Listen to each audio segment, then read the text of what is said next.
Muy Quisiera comenzar pidiéndoles una disculpa por la ausencia del día martes, compañeros, pero fue por cuestiones de salud que no pude acompañarlos. El día de hoy, compañeros, vamos a continuar con lo que es los elementos del contrato. Ya habíamos platicado sobre los elementos del contrato, los elementos esenciales comunes, los elementos especiales, los elementos especialísimos, los elementos naturales, los elementos accidentales. Luego abordamos ya propiamente los elementos esenciales comunes, la capacidad y el consentimiento.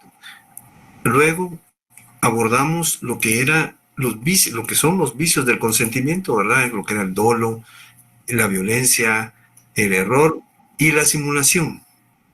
Pero hay un elemento esencial común más, compañeros, que es el objeto, ¿verdad? De ese no habíamos platicado. Pues vamos a platicar el día de hoy sobre ese tema. El objeto, compañeros, no es más que la realidad material o jurídica, compañeros. Es la realidad material o jurídica sobre la cual se generan obligaciones contenidas dentro del contrato. Entonces, todos los contratos, absolutamente todos, tienen un objeto. Lo interesante del objeto, compañeros, es que la obligación que se crea, se modifica o se extingue todo el contrato gira en torno a esa realidad material o jurídica, ¿verdad? Por ejemplo, yo voy a vender una casa. Entonces, las obligaciones y derechos de los contratantes giran en torno a esa realidad material que es la casa, ¿verdad? Que va a ser objeto de transmisión. Eso es el objeto.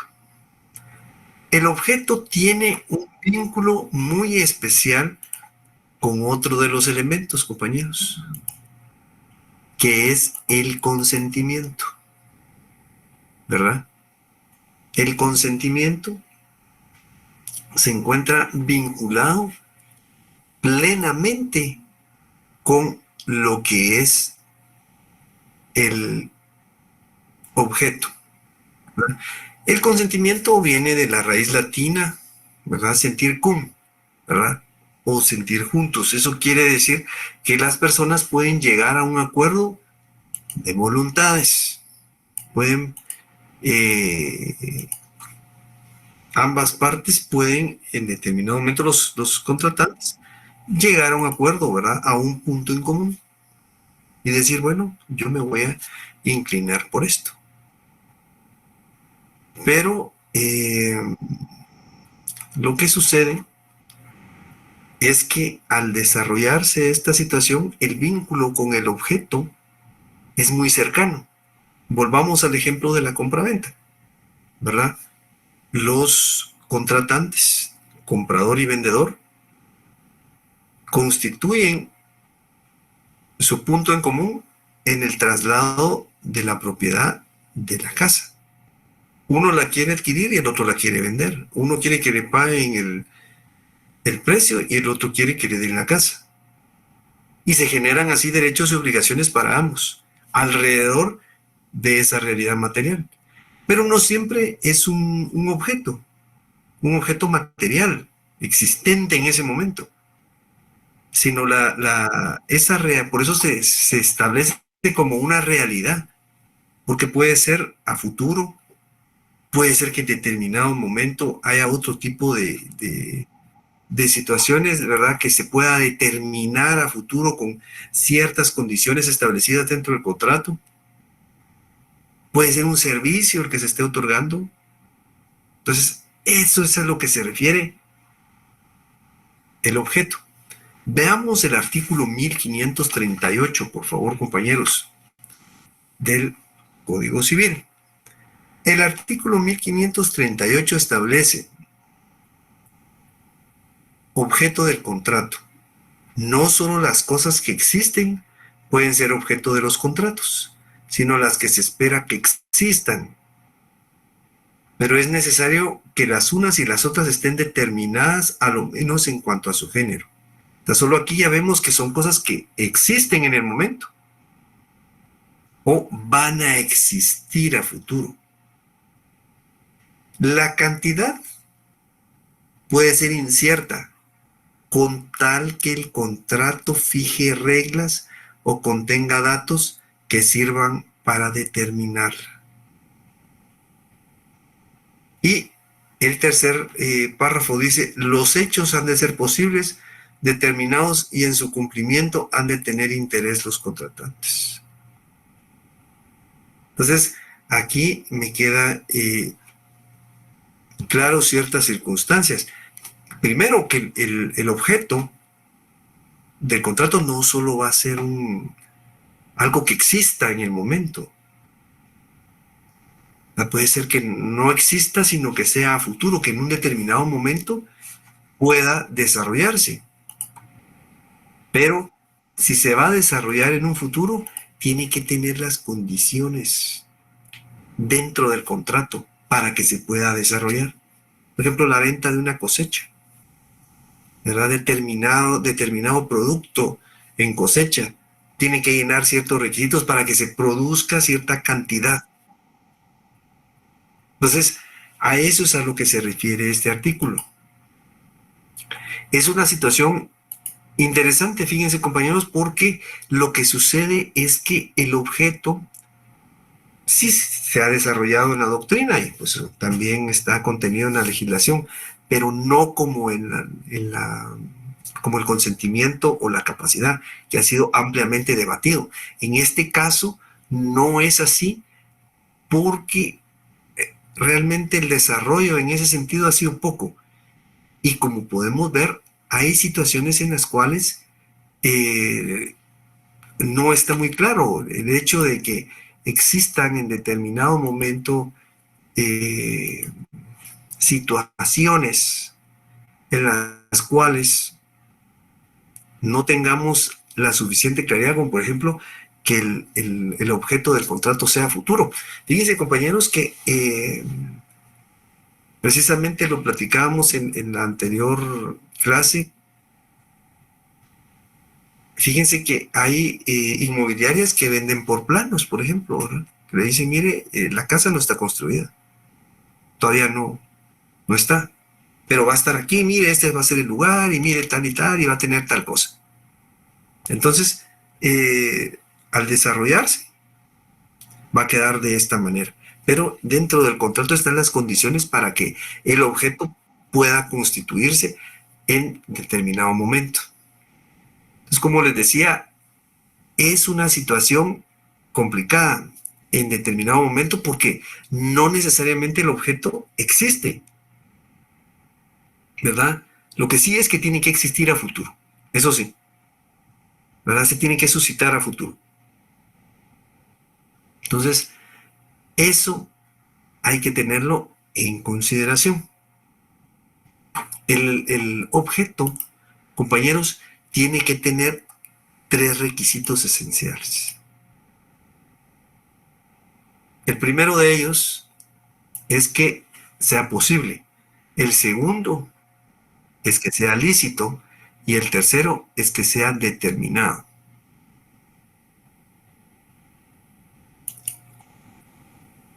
Fíjense que a pesar de que en un futuro se pueda presentar un bien o un objeto, el mismo tiene que ser posible. En determinado momento se tiene que suscitar la existencia del objeto. Fíjense que ya hace varios años, miren, tal vez a principios o a mediados del 2015, una cuestión así, surgió una noticia, un artículo ahí muy interesante a propósito de los viajes que se empezaron a suscitar al espacio, ¿verdad? Por determinados países que sí podían viajar al espacio o por lo menos tienen un movimiento dentro de la carrera espacial, ¿verdad? Y habían personas que se les denominaba turistas espaciales y era gente que pagaba mucho dinero por salir de la atmósfera unos minutos o experimentar esa situación. Entonces se empezó a desarrollar en algún momento la situación que se refería a la posible notificación de la Luna, ¿verdad? Que en un momento dado que se iba a disponer de ese, de esa, del terreno que puede aportar el satélite natural de la Tierra. Pero eso, compañeros, para que eso pueda desarrollarse tiene que pasar mucho tiempo porque la tecnología no está todavía tan avanzada como para realizar algo como eso. Entonces, se ofrecía partes del terreno y había que pagarlos, pero ¿es eso posible? No, no era posible todavía. Entonces, ahí sabemos que el objeto al momento de constituir el contrato tiene que ser posible. Este ejemplo que yo les pongo es un ejemplo muy extremo, ¿verdad, compañeros? Y un tanto burdo, pero creo que reúne las calidades para poder ejemplificar que el objeto tiene que ser posible, tiene que desarrollarse dentro de ciertas posibilidades, ¿verdad?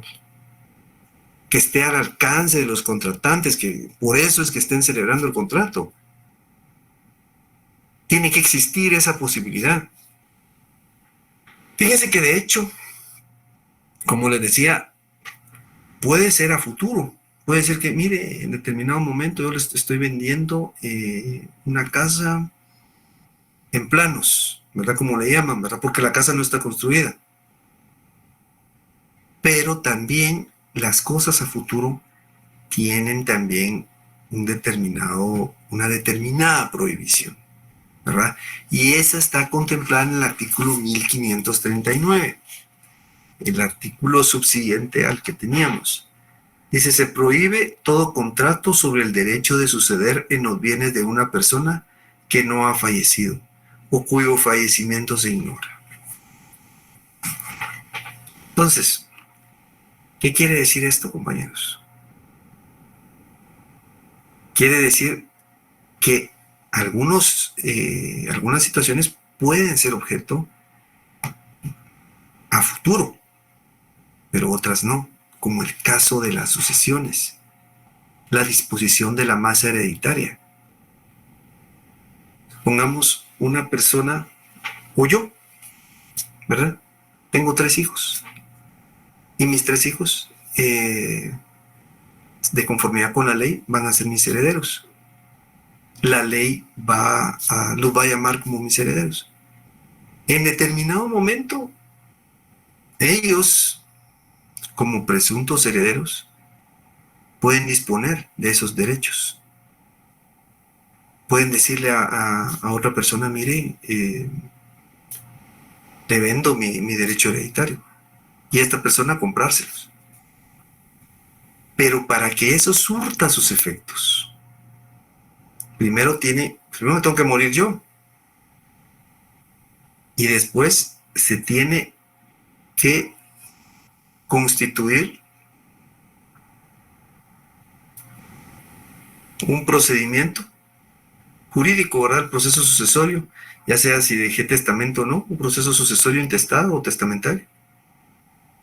Y ellos se tienen que constituir como herederos e inscribirse o registrarse ya como herederos dentro de las propiedades que yo posea.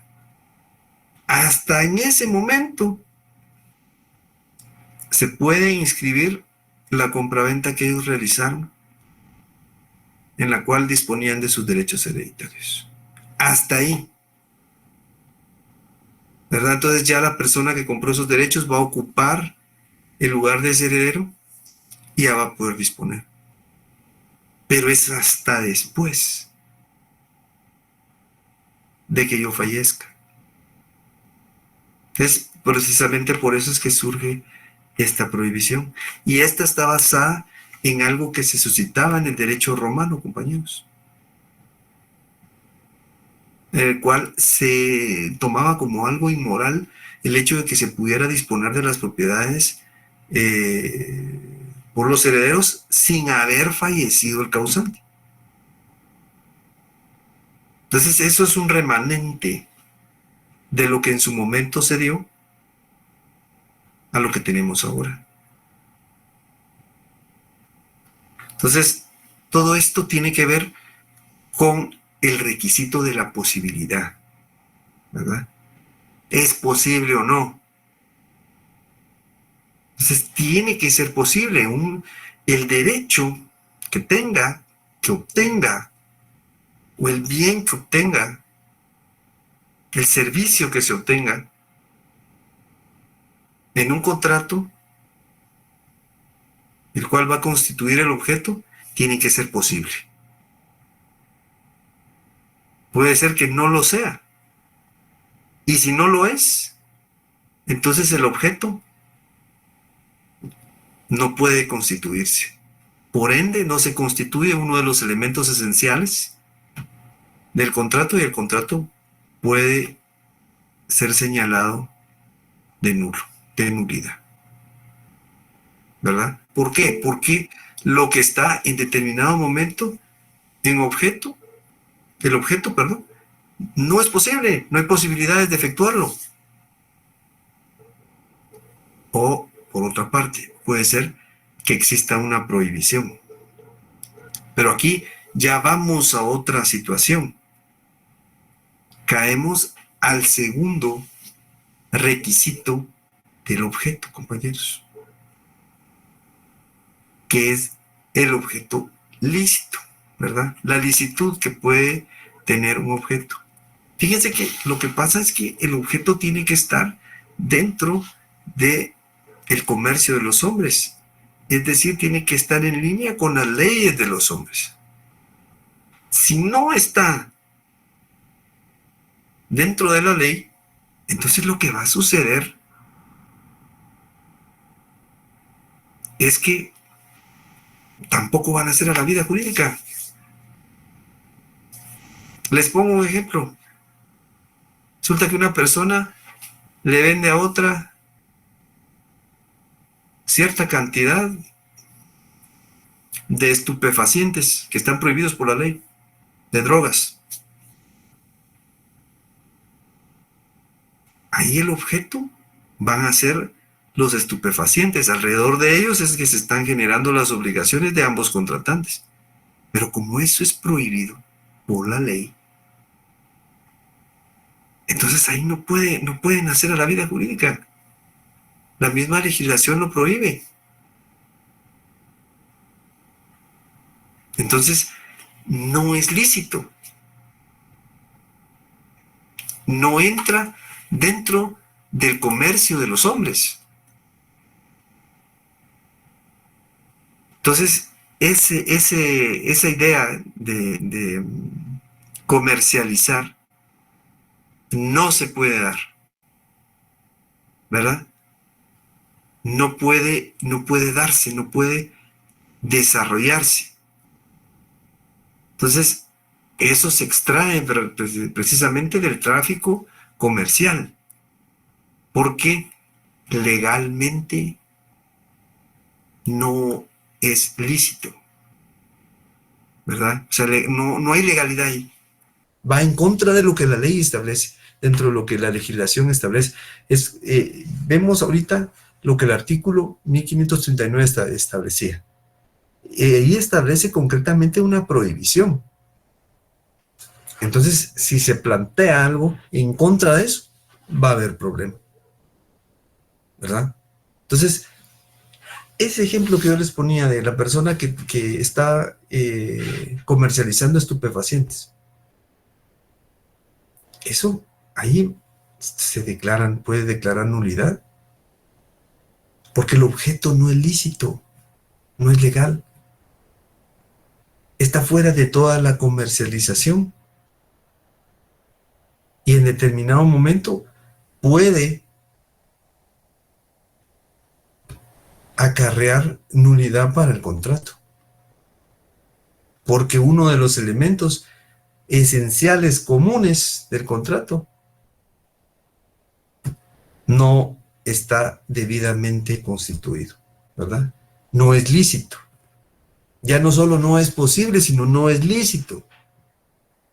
Entonces, de hecho, hay ciertas situaciones, eso no solo es para objetos, puede ser también para servicios o situaciones que se presenten a futuro, ¿verdad? La forma de constituir ciertas situaciones en un determinado momento. Lo que va a pasar es que el contrato no va a nacer a la vida jurídica, cualquier tipo de contrato que sea, porque el objeto, ¿verdad? Esa realidad material o jurídica alrededor de la cual se generan las obligaciones dentro de un contrato no está de conformidad con lo que la ley establece. Existen prohibiciones expresas. Entonces, eso no se puede, ¿verdad? Esa es una posibilidad. Fíjense que en el caso de un objeto en el cual no sea posible o no sea lícito.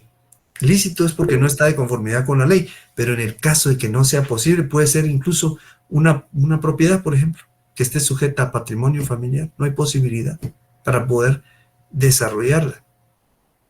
No se puede en determinado momento eh, desarrollar concretamente el objeto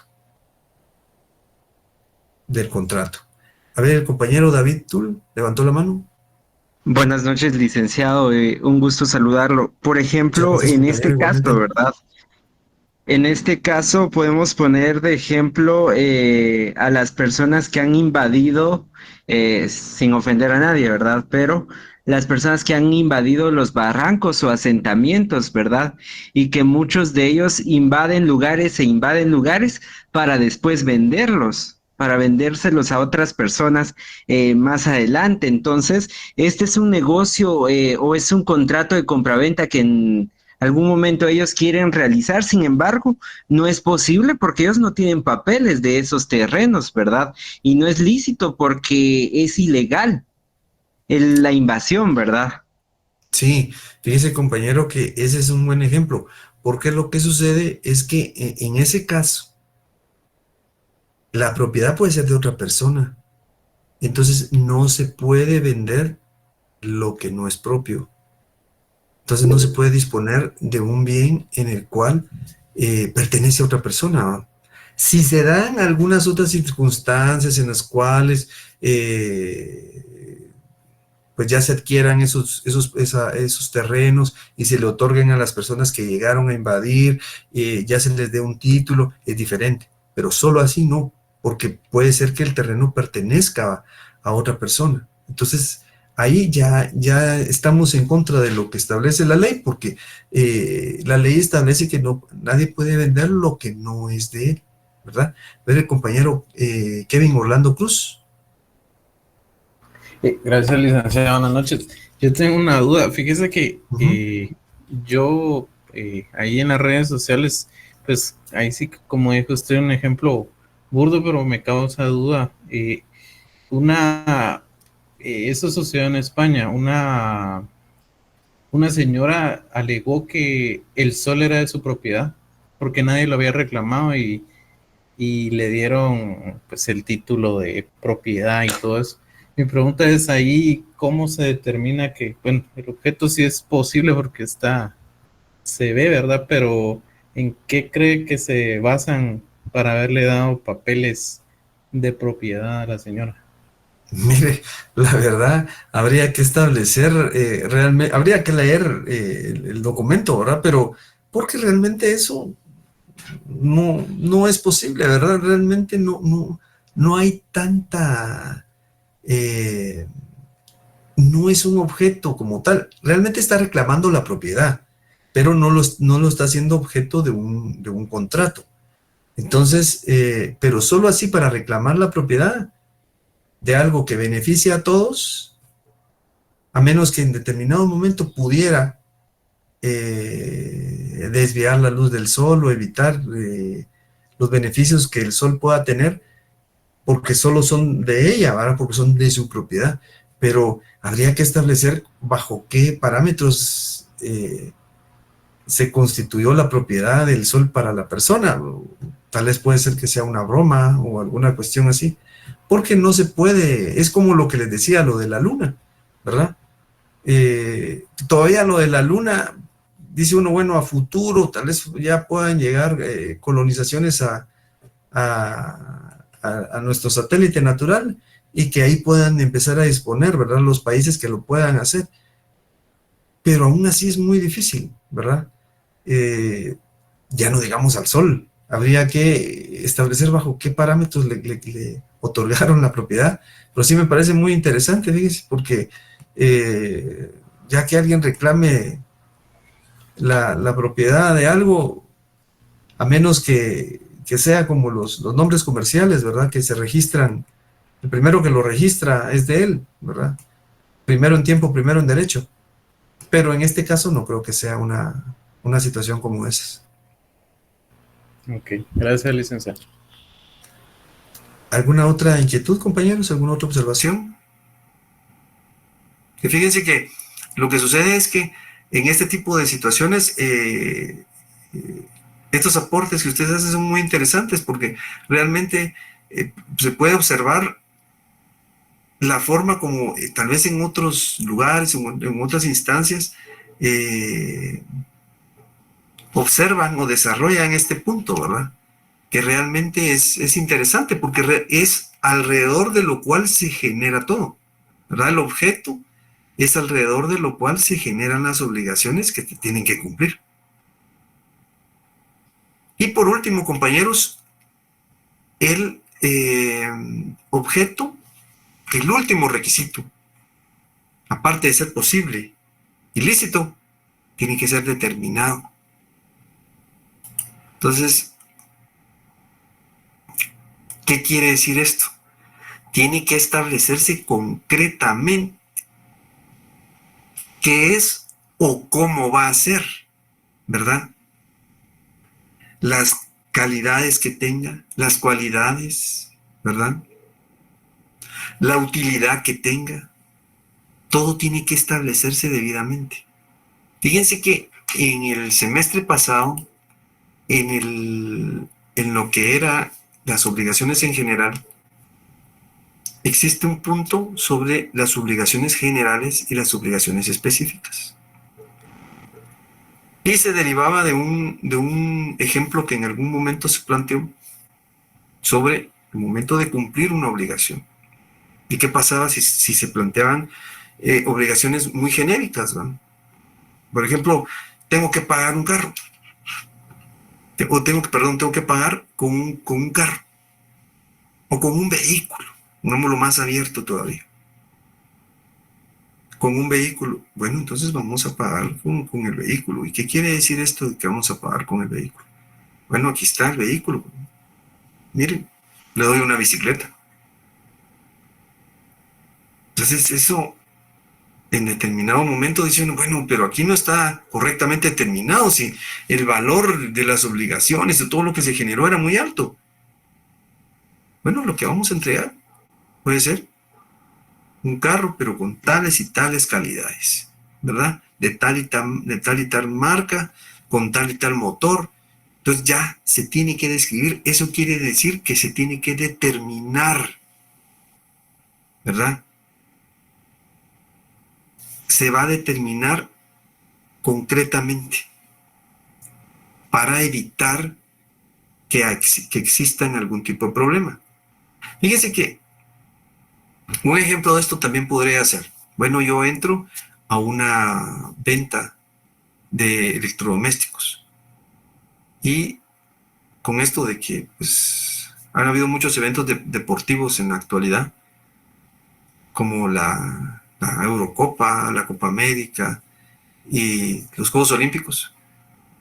Y bueno, digo yo, miren, fíjense que la verdad es que quiero ver algunos de estos eventos deportivos, pero ya no los pasan ni en la televisión abierta y algunos tampoco los pasan por cable.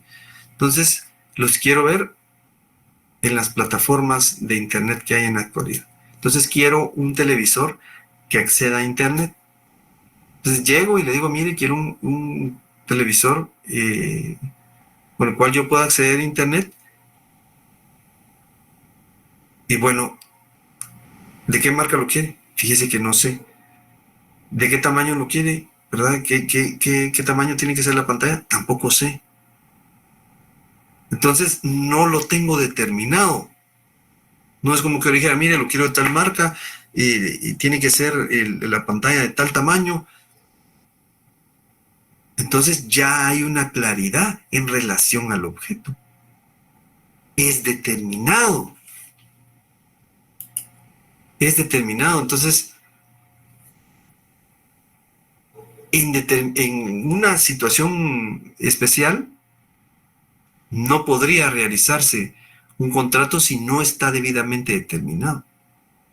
Pero hay dos situaciones que se pueden presentar. Una es que en el contrato ya esté determinado el objeto, esté debidamente determinado, ¿verdad? Ya esté determinado por los contratantes. Y en el segundo, en el objeto del contrato, ¿verdad? No esté determinado todavía, pero sí pueda determinarse a futuro con algunas situaciones que vayan a pasar o que en determinado momento se presenten concretamente dentro del contrato, a fin de que el elemento denominado objeto pueda ser debidamente determinado. Que no quede muy abierto como lo que yo les ponía, como el caso de que, mire, ¿cuál va a ser el pago? ¿Con qué me va a pagar? Con un vehículo. ¿Y cuál es el vehículo? Como no se describió, no se establecieron los parámetros para poderlo determinar. Es muy amplio. Bueno, le doy una bicicleta o uno de esos, bueno, que también son un poco, traen un motor y esos, sí, aquí alguien me puso el nombre en inglés de esas como patinetas con timón que parecen motos. Entonces, que también puede ser un vehículo. Pero realmente lo que yo esperaba era un carro, ¿verdad? Entonces tiene que determinarse, tiene que establecerse concretamente, ¿verdad? Para que pueda ser determinado.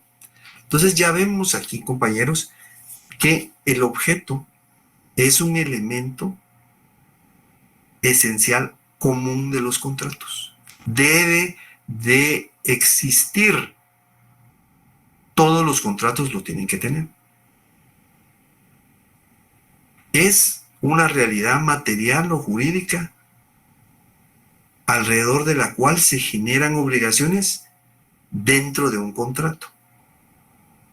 Y debe ser posible, debe ser lícito y tiene que determinarse, es decir, tiene que ser determinado para que no exista ningún problema, no se desarrolle ningún problema dentro del contrato, porque puede ser que los contratantes, ¿verdad? Las personas que comparecieron, los contratantes tengan la capacidad, ¿verdad? No haya ningún problema, tengan su capacidad de ejercicio, que el consentimiento no tenga ningún tipo de vicio, ¿verdad? No adolezca ningún vicio y se pueda desarrollar de una buena manera. Llegaron a un común, que es el acuerdo de las voluntades. Pero el problema es que el objeto no es posible. O peor aún, no es lícito. O no lo podamos determinar. Entonces, en ese caso, el contrato sí se ve afectado. ¿Tienen alguna duda, compañeros? ¿Alguna observación, alguna inquietud del tema que vimos hoy?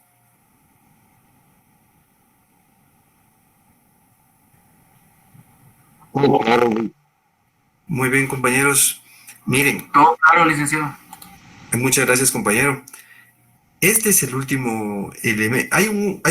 Hay otro elemento, pero ese lo vamos a ver después de los exámenes. Estos son los elementos, el último elemento esencial común.